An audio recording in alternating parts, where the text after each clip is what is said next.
What Rocketman gets right that Bohemian Rhapsody got wrong.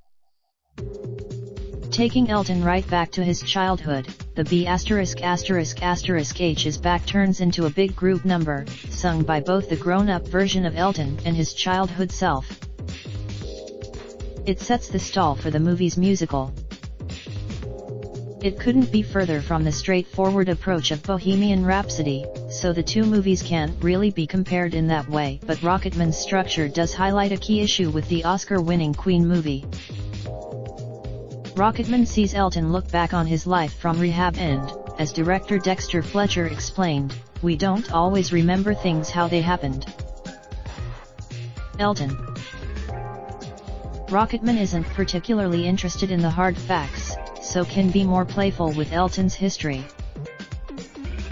For example, Elton's drug overdose sees him sink to the bottom of a swimming pool, start a duet of Rocketman with child Elton and eventually end up on stage to finish off the song.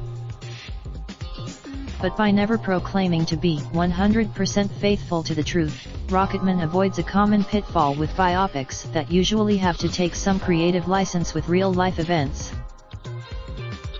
You can't accuse Rocketman of not telling the truth when it doesn't even claim to in the first place. This is where, even though the two are very different movies, Bohemian Rhapsody could have learned something from Rocketman. Bending the truth a little is fine when it came to things like how Queen formed, but not with serious events like Freddie Mercury's HIV diagnosis. First, the movie creates an entirely fictional period where Queen effectively broke up as Freddie worked on his solo album. Shortly after this, Freddie received his devastating diagnosis, and it's used as a motivation for him getting back together with Queen as well as performing at Live Aid as though it could be the last time ever.